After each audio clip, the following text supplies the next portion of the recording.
გამარჯობა, ეთერშია ქრონიკა 14 საათზე, მე ჟურნალისტი ნათია სონღულაშვილი ვარ. ეუთოს საპარლამენტო ასამბლეის გზავნილები და პოლიტიკური შეფასებები რამდენიმე წუთში. ეკონომიკის თავისუფლებით საქართველოს ინდექსი გაუმჯობეს და ქვეყანა ევროპის საუკეთესო 20-ში.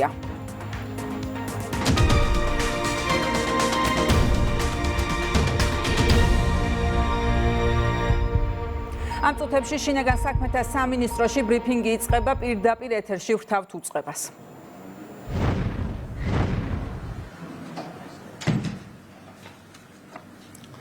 მოგესალმებით.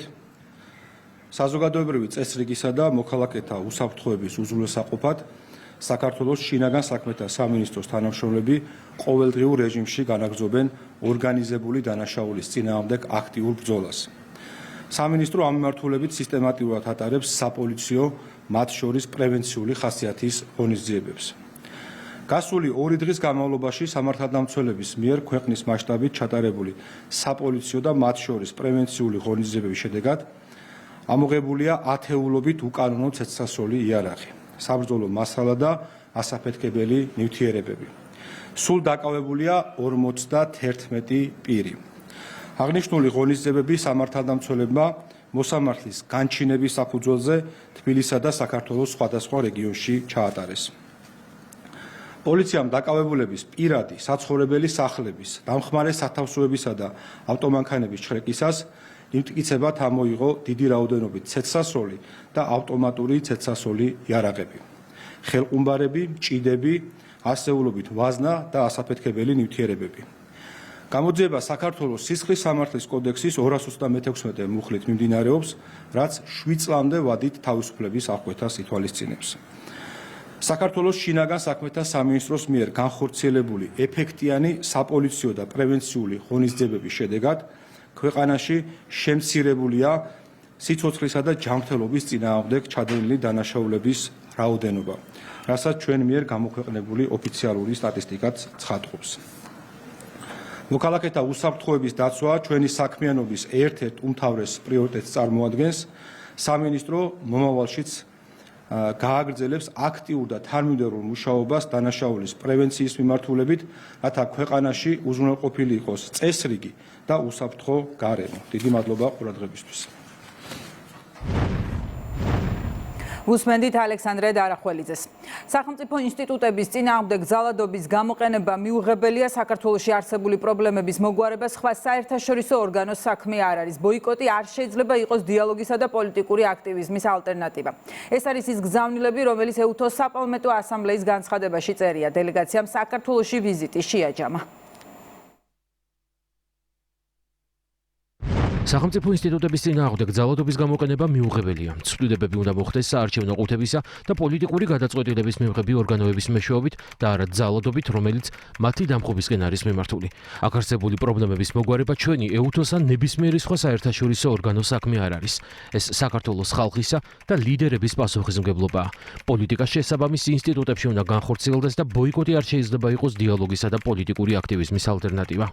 გასაგები არის ის დღის წესრიგი, რაც აქვს ეუთოს, მათ შორის განცხადებები, რომელიც ეხება იმას, რომ ქვეყანაში არჩევნები უნდა იყოს სრულების გზა, ეხა ეუთოსგან ამას სხვა ეხა რას უნდა ველოდოთ, ბუნებრივი განცხადება ეუთოს მხრიდან. საპარლამენტო ასამბლეამ დაგმო ინსტიტუტებზე შეტევა და ძალადობრივი მცდელობა ხელისუფლების დამხობის.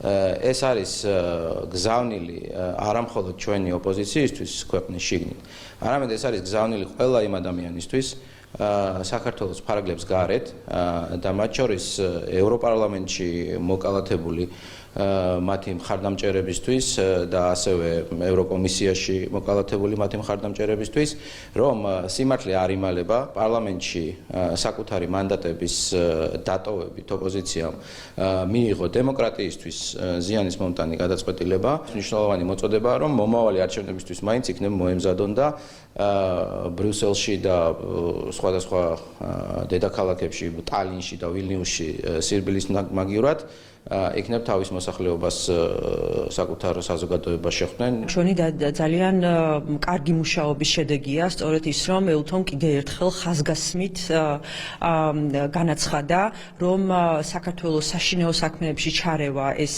არ შედის ერთ-ერთი საერთაშორისო ორგანიზაციის დღის წესრიგში და არ უნდა შედიოდეს, ხოლო მეორეს მხრივ მათ კიდევ ერთხელ ხაზგასმით დაგმეს სახელმწიფო ინსტიტუტებზე თავდასხმის ნებისმიერი მცდელობა და ასევე ხაზი გაუსვეს იმას, რომ პოლიტიკური დიალოგის ადგილი არის პარლამენტში და არა ქუჩაში რადიკალიზაციის საშუალებით.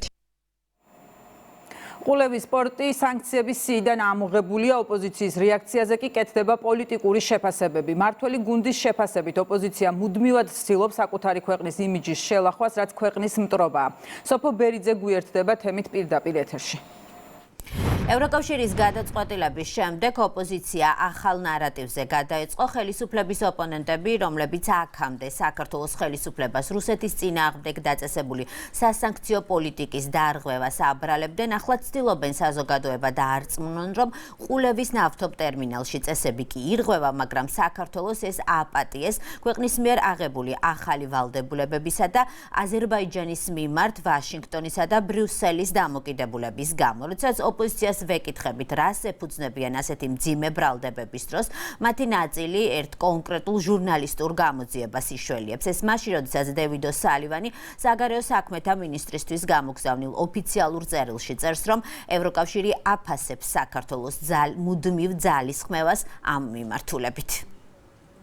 ვალდებულება აიღეს, რასაც ჩვენ ვიტყოდით ამდენი ხნის მანძილზე, რომ სანქცირებული ტვირთი აღარ გატარდება, მათ შორის ყულევის პორტში. საჯაროდ არსებული წყარო იყო, სადაც იყო ჟურნალისტური გამოძიება, სადაც იყო საუბარი ამ სანქცირებული ტვირთვის გატარებაზე. მადლობას უხდის საქართველოს იმ მუდმივი ძალისხმევისთვის, რომ სანქციებს არ არყოს და თქვენთვის ეს მტკიცებულება არ არის, რომ ყულევში სანქციების პოლიტიკა არასდროს დარღვეულა? არა, დიპლომატიური ესე ვთქვათ, ენა არის აქ გამოყენებული. წერილში წერია თეთრზე შავად, რომ საქართველოს იღებს ვალდებულებას, რომ არ მოხდება იმ დათქმების არ შესრულება, რაც არსებობს ამ მიმართულებით.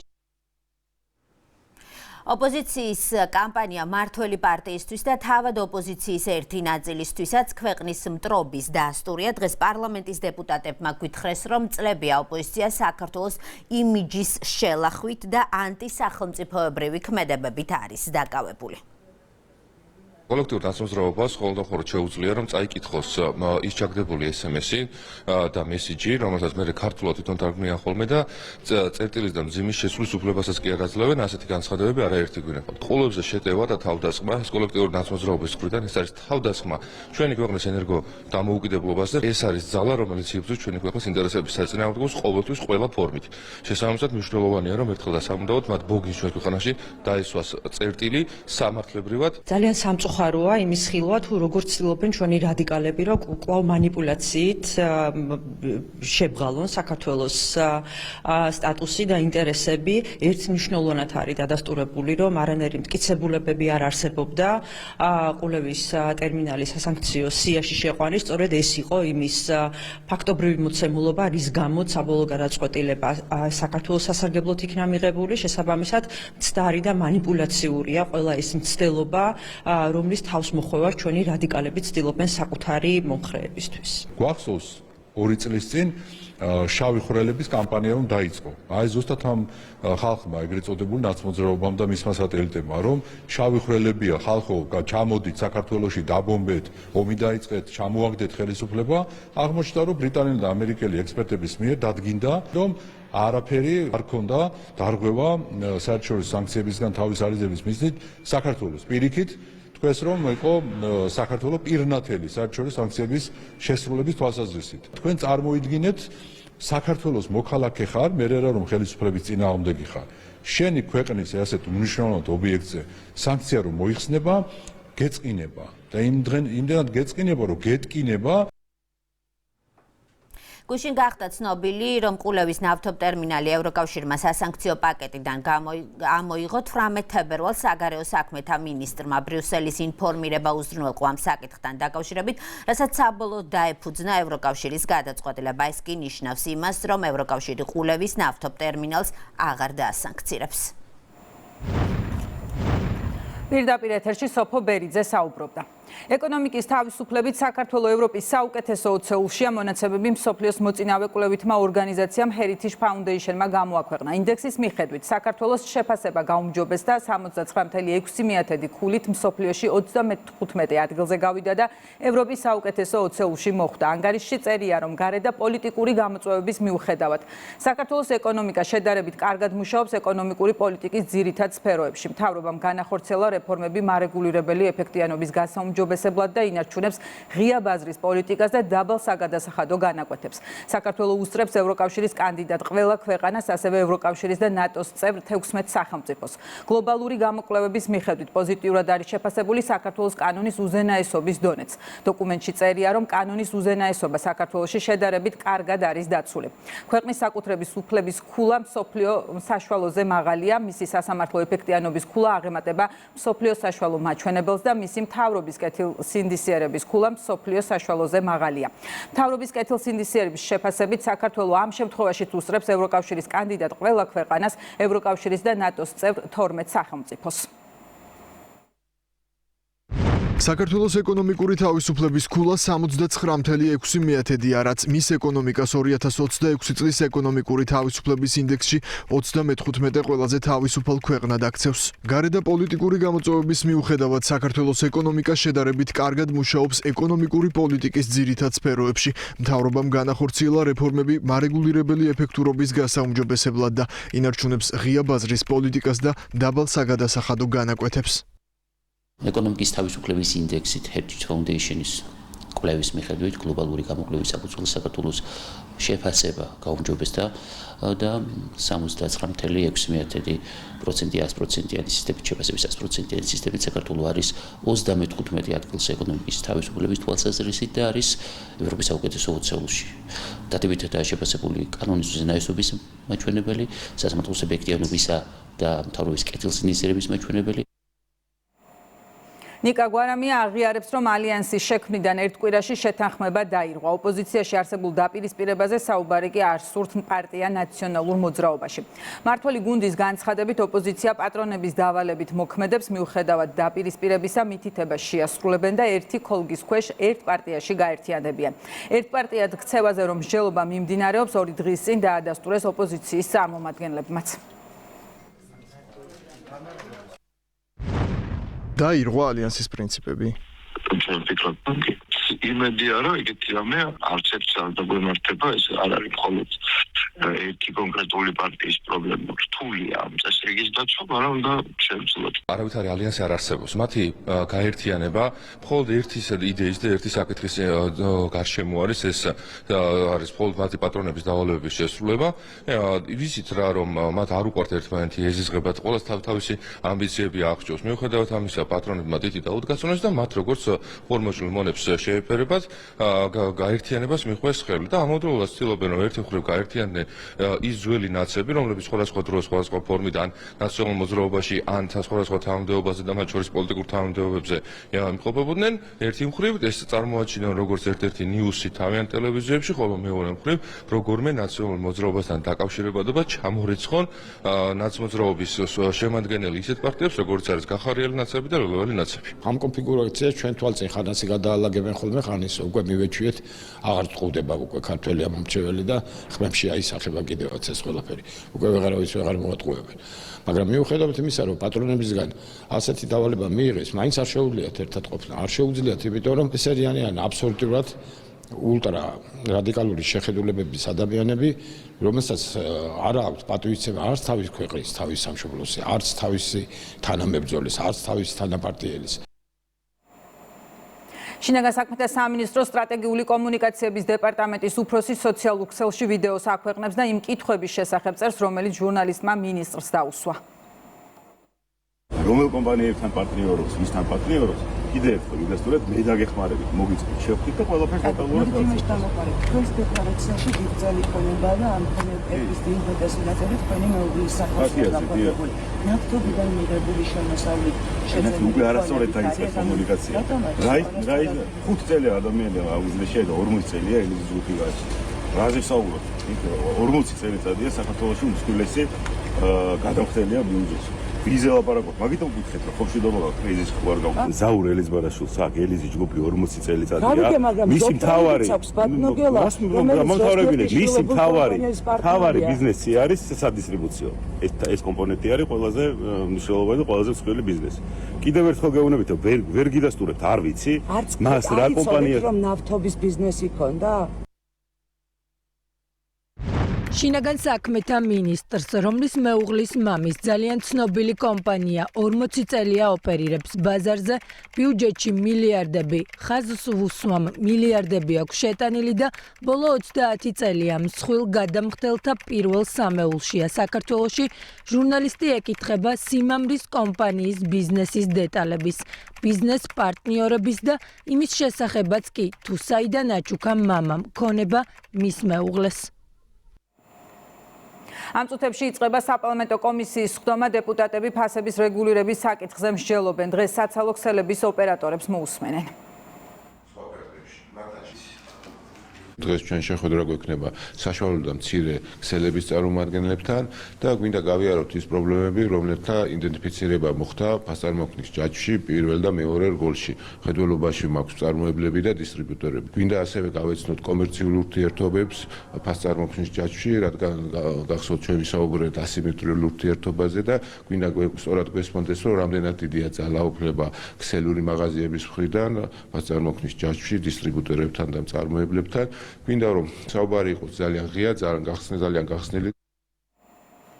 განათლების მინისტრი გორის სახელმწიფო უნივერსიტეტის აკადემიურ პერსონალს შეხვდა განიხილეს უმაღლესი განათლების სისტემის რეფორმასთან დაკავშირებული საკითხები. პროგრამების განვითარება, სწავლების ხარისხის გაუმჯობესება, სტუდენტთა მიღების კვოტების გადანაწილება, სტუდენტთა მობილობა და აკრედიტაციის სტანდარტები ძირითადად ამ თემებზე იმსჯელეს.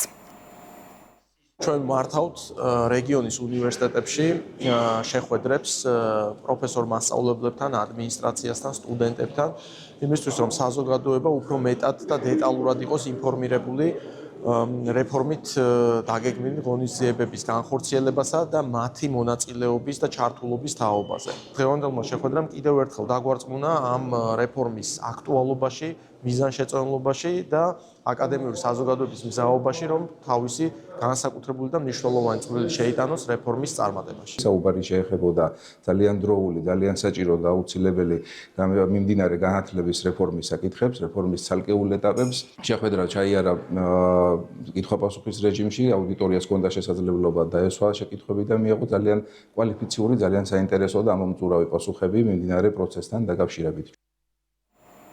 თბილისის მერიის ჯანდაცვისა და სოციალური მიმართულების პროგრამის ფარგლებში ლილოში მუნიციპალური თავშესაფარი ფუნქციონირებს, რომელიც 240 ბენეფიციარზეა გათვლილი. ახლა თავშესაფარს 116 ბენეფიციარი ჰყავს. დეტალებზე კახა კალაძე მილაპარაკა. თავშესაფრის ბენეფიციარებისთვის ტარდება ტრენინგები მათივე განვითარებისა და შემდეგ თვითდასაქმებისთვის. უზრუნველყოფილები არიან კვებითა და პირადი ნივთებით, მედიკამენტებითა და სამედიცინო მომსახურებით.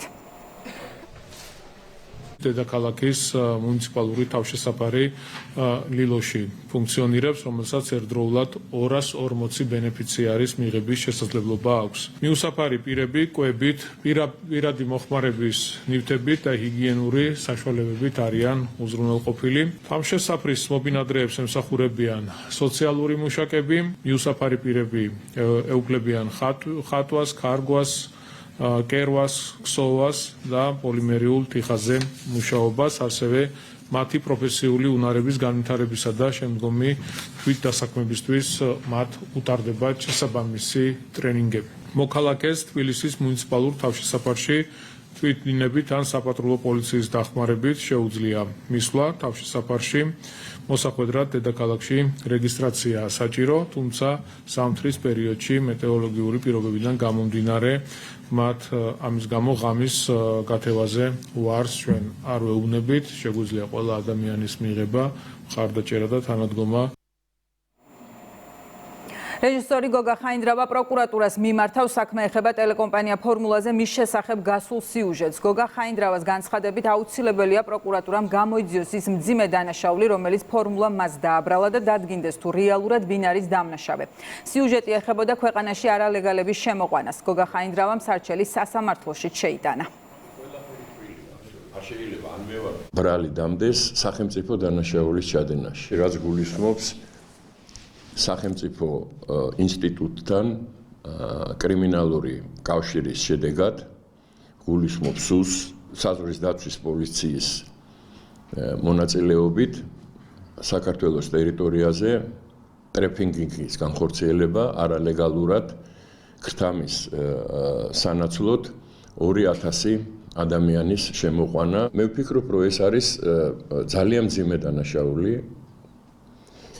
განხორციელებული აი ამ დაწესებულების მხრიდან და ამასთან დაკავშირებით ის სარჩელი, რომელიც შევიტანე სასამართლოში, არის აბსოლუტურად არადამაკმაყოფილებელი. ადამიანს ბრალს დებ ესეთ მძიმე დანაშაულში.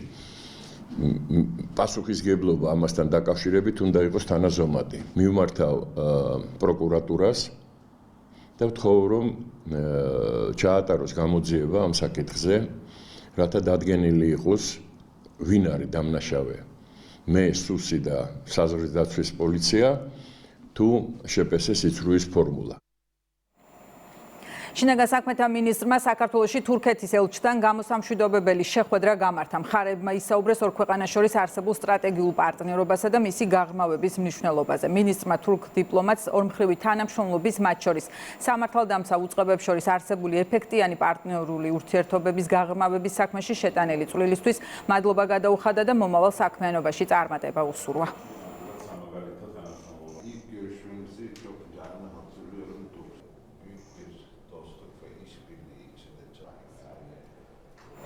შინაგან საქმეთა მინისტრის მოადგილე გიორგი სახოკია კი ყაზახეთის შინაგან საქმეთა სამინისტროს დელეგაციას შეხვდა სამუშაო შეხვედრაზე ორი ქვეყნის სამართალდამცავ უწყებებს შორის მჭიდრო კავშირები და სამომავლო თანამშრომლობის პრიორიტეტები განიხილეს. განსაკუთრებული ყურადღება დაეთმო 23 თებერვალს ორი ქვეყნის შინაგან საქმეთა მინისტრების მიერ ხელმოწერილ მემორანდუმს, რომელიც ტრანსნაციონალურ ორგანიზებულ დანაშაულთან, ნარკოდანაშაულსა და კიბერდანაშაულთან ბრძოლის კუთხით თანამშრომლობას ითვალისწინებს. ვიზიტის ფარგლებში საზოგადოებრივი უსაფრთხოებისა და პოლიციის აკადემიასა და ყაზახეთის შინაგან საქმეთა სამინისტროს მართვის აკადემიას შორის თანამშრომლობის მემორანდუმი გაფორმდება, რომლის ფარგლებშიც მხარეები განახორციელებენ ერთობლივ საგანმანათლებლო პროექტებს და ერთმანეთს საუკეთესო პრაქტიკას გაუზიარებენ. ყაზახეთის დელეგაცია ეწევა სამინისტროს სტრუქტურულ დანაყოფებსაც.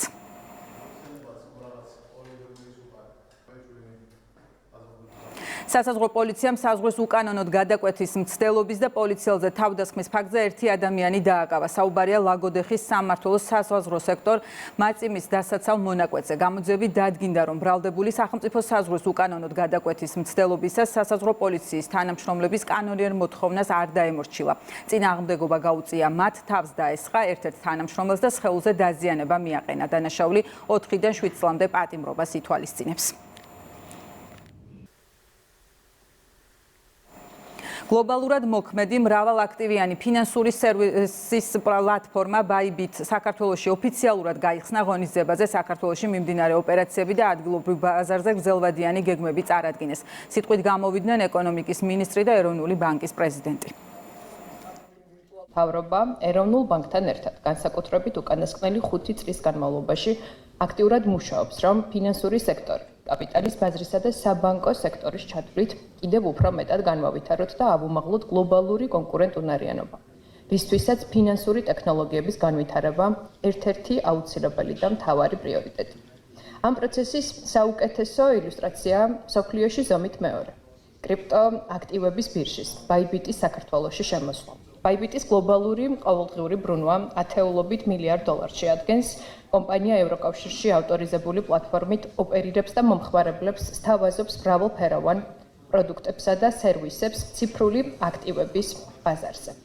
იმედი მაქვს, რომ Bybit-ის აქტივობით გაიზრდება ფინანსური სექტორის ამ სეგმენტში კონკურენცია და მოხდება მომხმარებლებისთვის კიდევ უფრო მეტად ხარისხიანი და უსაფრთხო საფინანსო პროდუქტების მიწოდება. კომპანია Bybit-ის საქართველოს ბაზარზე შემოსვლა, ეს თავისთავად რა თქმა უნდა არის მნიშვნელოვანი მოვლენა, ადასტურებს რომ ერთი რომ ეკონომიკური რეფორმები და ეკონომიკის განვითარება ხელს უწყობს საგარეო ინვესტიციებს, ყველაფრის თავი და საფუძველი არის სტაბილური მაკროეკონომიკური გარემო და ზოგადად მშვიდობიანი გარემო, მიუხედავად დიდი გლობალური გამოწვევებისა ჩვენს ირგვლივ.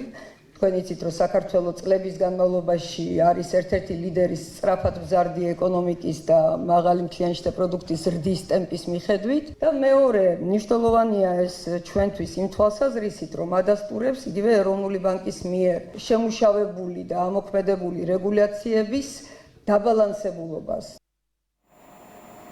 ეროვნული ოლიმპიური კომიტეტის აღმასრულებელი კომიტეტის ხდომა გაიმართა განიხილეს ზამთრის 25 ოლიმპიურ თამაშებზე ქართველი სპორტსმენების მიერ მიღწეული შედეგები, რომელიც ფიგურული სიგურაობის ფედერაციის პრეზიდენტმა შეაჯამა იმსჯელეს საქართველოს ახალგაზრდული ოლიმპიური ფესტივალის მომზადების პროცესზე. შევაფასეთ, რა თქმა უნდა, წარმატებული გამოსვლა ჩვენი ფიგურული მოციგურავების. ძალიან მნიშვნელოვანი იყო ჩვენი სპორტის დამსახურებული განვითარებისთვის. და რა თქმა უნდა დავსახეთ შენგვარი გეგმები, ძალიან კაია წარმატებები, მაგრამ შრომა ისე გრძელდება. ეროვნული ფესტივალის ჩატარება ემსახურება რა თქმა უნდა პირველ რიგში მასობრივი სპორტის განვითარებას, მათ შორის საქართველოს რეგიონებში, გარკვეულ სპორტის სახეობებში, ახალგაზრდულ ასაკში იწყებენ ასპარეზობას და ემზადებიან იმ დიდი ოლიმპიური თამაშებისთვის, რომელსაც ქვია მაღალი მიღწევების სპორტი. სამომავლოდ რა თქმა უნდა ვეცდებით, რომ კიდევ უფრო გავაუმჯობესოთ მიღწეული შედეგები, ამაზე გაჩერებას არ ვაპირებთ არც ჩვენ, არც სპორტსმენები. ოქროს მედლისთვის ვიბრძოლებთ შემდეგ ოლიმპიადას. ეთერში რეკლამის შემდეგ რამდენიმე წუთში დავბრუნდებით.